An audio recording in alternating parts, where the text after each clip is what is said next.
Alright, welcome to chapter 11, last chapter of the course. Now, of course, this is a very long chapter. We've got 11 sections to get through here, so we've still got a ways to go, but we are heading into the last major topic of Calc 2, and this is going to take up our next month or so, talking about infinite sequences and series. So, we're going to start off in this section talking about sequences. So a sequence is a list of numbers written in a definite order. So notationally, we're going to be using a sub n to denote a sequence. So we have the first term, second term, third term, fourth term, fifth term, etc., etc. Okay, all the way up to the nth term is what we call it. So we'll only be dealing with infinite sequences in this course. So the nth term will always be followed by a term a sub n plus 1. Okay, so we have just a list of terms, a list of numbers, and it's going to continue on infinitely. Okay, so notationally, let's just talk about how we can write these sequences out. So the sequence a1, a2, a3, etc., etc. can be written a couple different ways. So it can also be written as a sub n in the kind of curvy brackets, like that. Okay, kind of like these brackets over here. Or we can write a sub n in the brackets with subscript n equals 1, superscript infinity. Okay, so just signifying that this sequence starts at n equals 1 and goes up infinitely large. Okay, so these are different ways to write sequence. They're all interchangeable. Okay, so let's look at this first example. So write the first few terms of the sequence given by this formula. Okay, so we have the sequence in this case, so a sub n, that's going to be n over n plus 1. So, if we're trying to write the first few terms here, we're going to start with n equals 1. Okay, so that's going to be 1 over 1 plus 1, right, which is just going to be 1/2.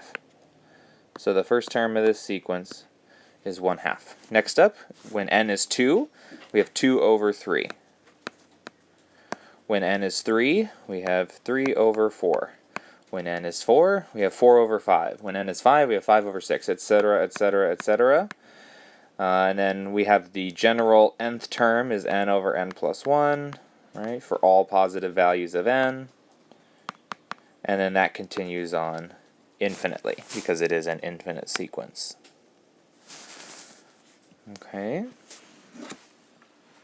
So that's an example of a sequence. Now this next one, kind of interesting. You can also have a lot of negatives hanging around in sequences as well, so we have to be mindful of those. So in this case, we have our sequence a sub n is negative 1 to the n. Okay. So the fact that we have negative 1 to the n in this example, oops, sorry about that. So the fact that we have negative 1 to the n tells us that as n changes, the positivity or negativity of the sequence is also going to change. Okay, so let's look at what happens here. So for n equals to 1, we're going to have negative 1 to the first power, which is negative. 1 plus 1 is 2, over 3 to the first is 3. So we get negative 2/3. But then for the second term, when n is 2, we have now negative 1 squared times 2 plus 1 over 3 squared. So when negative 1 is squared, that becomes positive 1, right? So that makes this positive, and then we get 3 over 9. So we get positive 3 over 9 is the second term. And then for the third term, notice negative 1 cubed. That's an odd power, which means that it's going to be negative again. So this gives us a pattern of repeating of negative, positive, etc., etc. And then the numbers just are whatever they are, depending on the n value. So this one is going to be negative. 3 plus 1 is 4, over 3 cubed is 27. So negative 4 over 27. Okay. Next up would be positive 5 over 81. And then, of course, that pattern would then continue onward. Okay. So we can deal with positives and negatives, okay, interchanging in a sequence. Here we have a sequence where the n value begins at 3 instead of 1. Okay, so this is a sub n equals square root of n minus 3, with n being greater than or equal to 3, because otherwise we get imaginary solutions to this. So starting off when n equals 3, that's going to be 0. When n equals 4, we get square root of 4 minus 3 is 1. Square root of 2, square root of 3, square root of 4, which is 2, right? Etc., etc. And that would just keep going on infinitely. Okay. And then for this last one down here, we have a trig function. Okay, so those are not off limits for these types of problems. So our sequence is cosine of pi n over 6.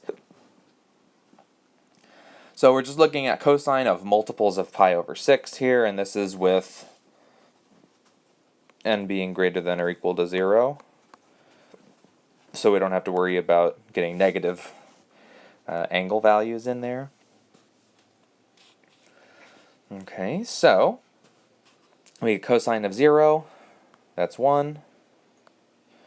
Cosine of pi times 1 over 6, so pi over 6, that's going to be root 3 over 2. Cosine of 2 pi over 6, that's pi over 3. Cosine of that is 1/2. Cosine of 3 pi over 6, that's pi over 2. Cosine of pi over 2 is 0.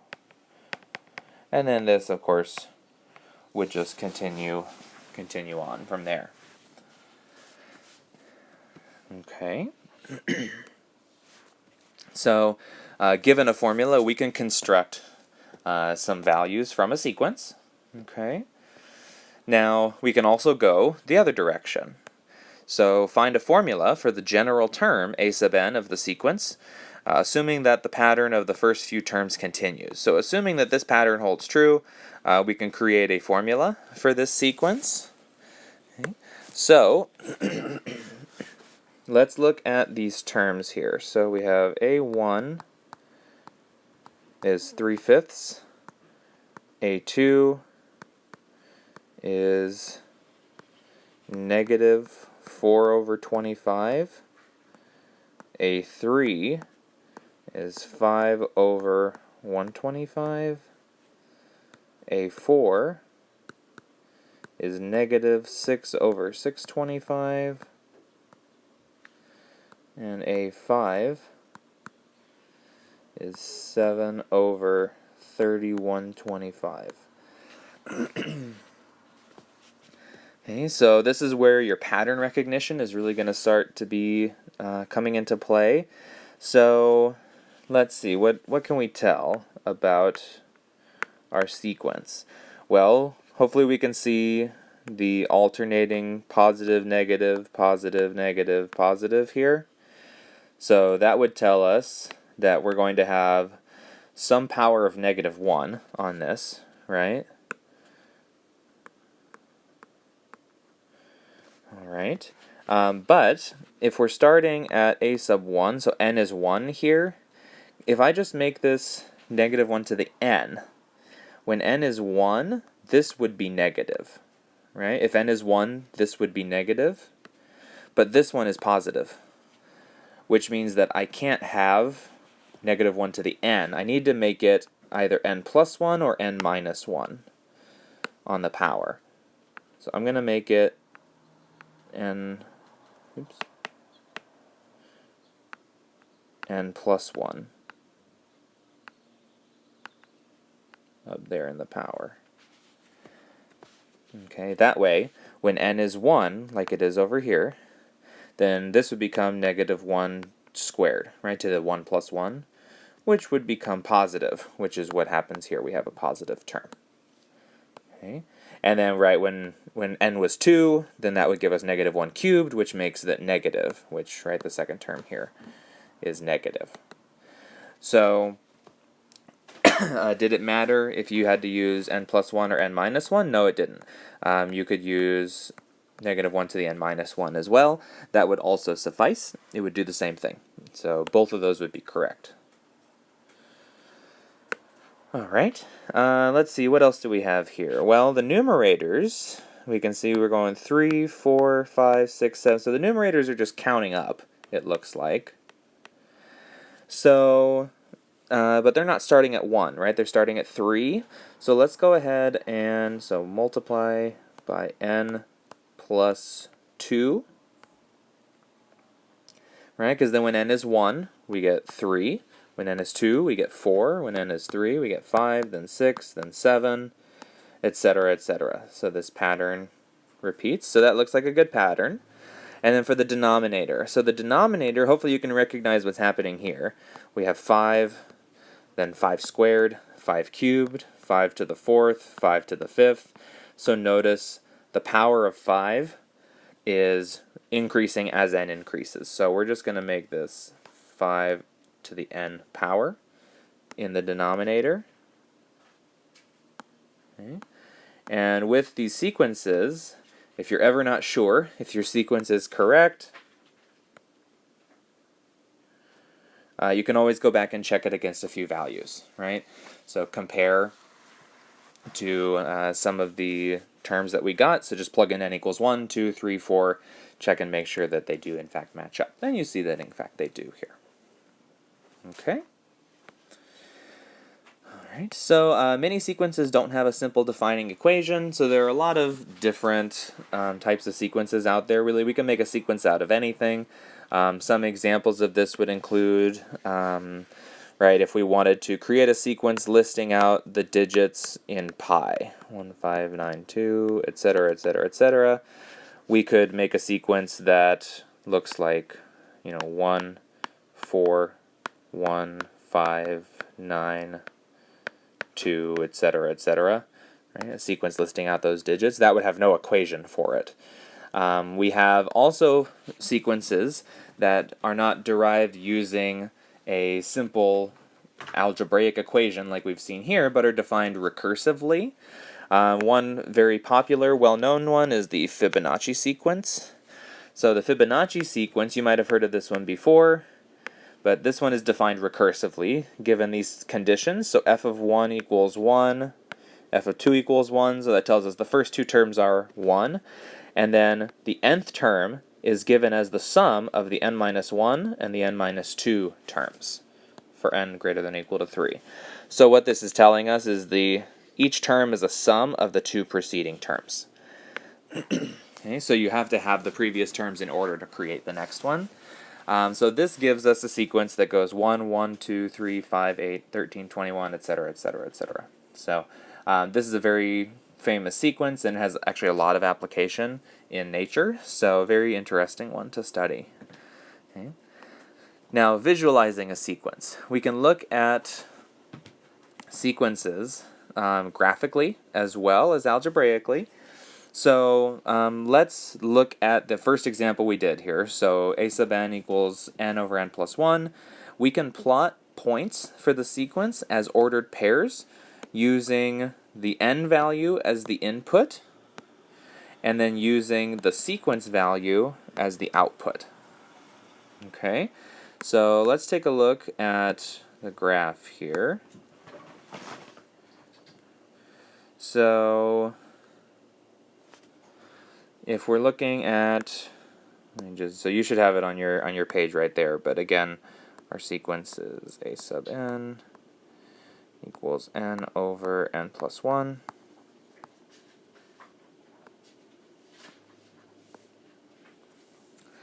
So when we plug in 0, so when n is 0, if it were to start at 0, that would give us 0. When n is 1, we get 1/2, right? We saw that before. Oops. So right about there.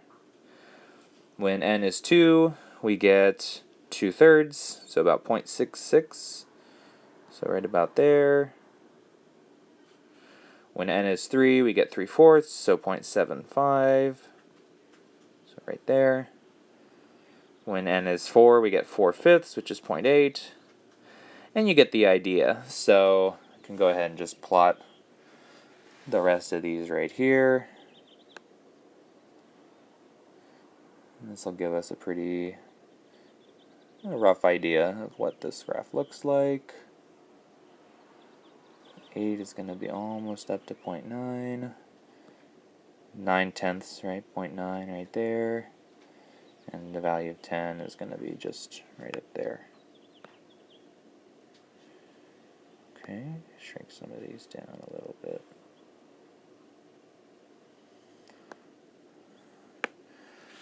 Okay. So, and again, the way that we're looking at this, right, this value right here, so this height, that's our a sub n value. So in this case, it would be right 4 over 5 for that specific one.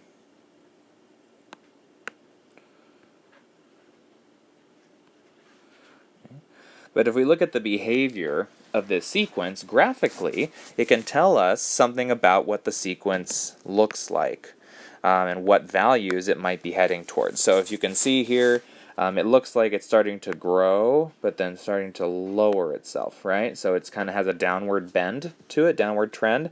It looks like the values of a sub n are approaching 1 as n becomes arbitrarily large, right? These values are just going to get closer and closer and closer and closer. We can write this result using limits. So we say that the limit as n approaches infinity of n over n plus 1 is 1. Okay. So we can talk about limits and sequences at the same time because we have long-run behavior for the sequence because it's infinite, right? Infinite sequence is going to go on forever, so we can talk about kind of what is it doing out there towards infinity. Okay? So in general, a sequence, a sub n has the limit L, and we write the limit as n approaches infinity of a sub n equals L, or as a sub n approaches L, n approaches infinity. If we can make the terms a sub n as close to L as we like by taking n sufficiently large. So let me state that one more time. So if we can make the terms a sub n, the terms of the sequence, as close to L as we like by taking n sufficiently large. So the further out we go in the sequence, if the values are getting closer and closer to L, okay, as we go further out in the sequence, then we can say that the limit is equal to L, right there.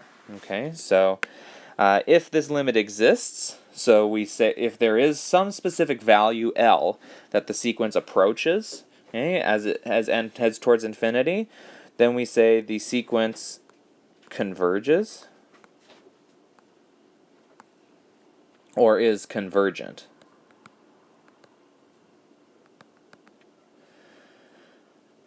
All right. Otherwise, we say the sequence diverges or is divergent.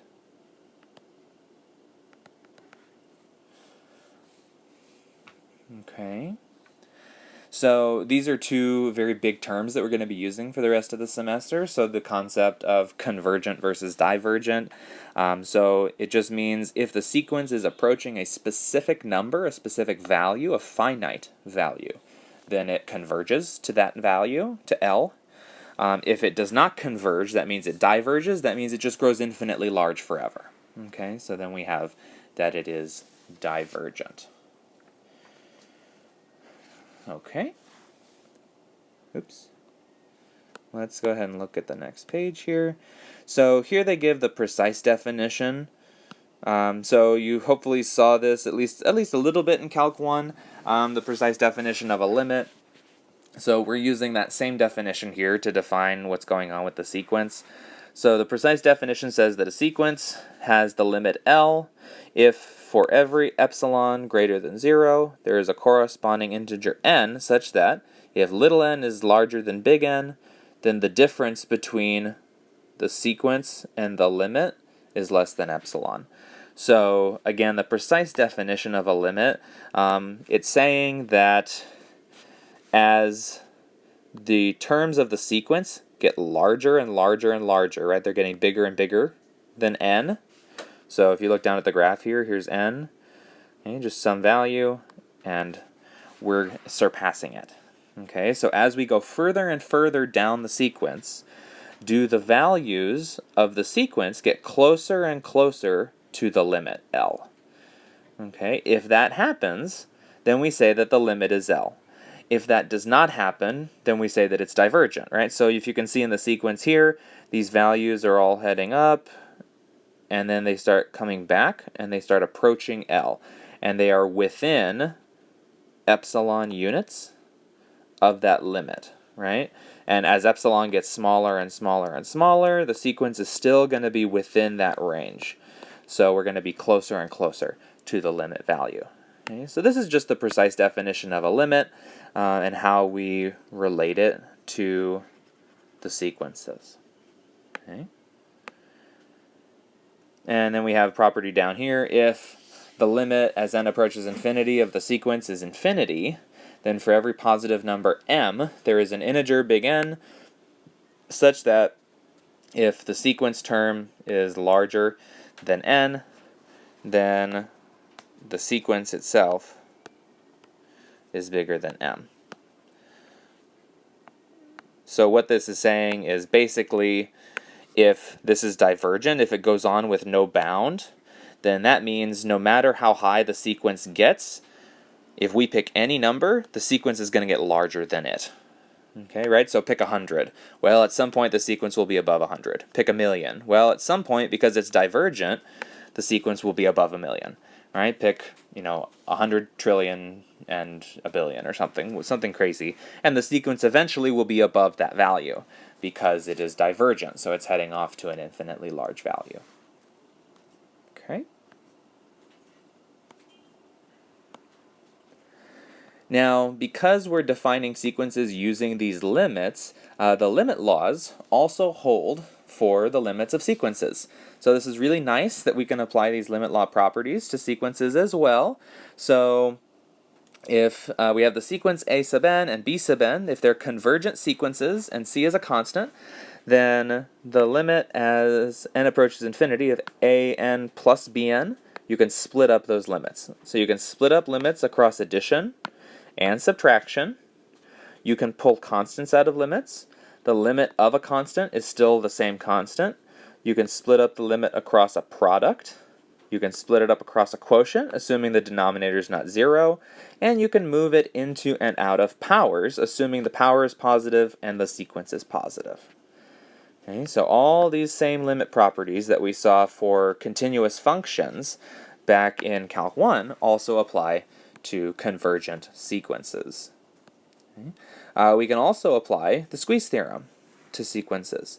So if we have the sequence Bn is between An and Cn, okay, and the limit for An and Cn is both L, then Bn has to get squeezed into L as well, right? And what that would look like if we had, here's L, and here's An. So this is An, and then we had, that was Cn, then Bn, being trapped somewhere between An and Cn, would have to go to L, right, because it would be trapped between the two of them, if that was Bn. That's what the squeeze theorem tells us. Squeeze theorem still applies, even if we're dealing with sequences with specific values, right, rather than continuous functions. We have another useful theorem, another property, that states that if the limit of the absolute value of the sequence is 0, then the limit of the sequence is 0. Okay, so think about it. The absolute value, just taking every value and making it positive, then if that sequence is heading towards 0, then it doesn't matter whether the original sequence was positive or negative, it's still going to head towards 0. Okay, now that doesn't work for any other value besides 0, so we got to be careful with that. But that will work when we're looking at sequences approaching 0. Okay. All right. So what I want to do now is, before we get into all of these examples, I think this section is so long, I'm going to split it up into 2 parts for you guys. So we'll go ahead and just call this the end of part 1. So this is just kind of setting up terminology and concepts, and when we come back momentarily, we're going to start into these examples here. So we're going to have a ton of examples for the next several pages, just understanding and looking at sequences and convergence and divergence, all of that good stuff. So we'll come right back and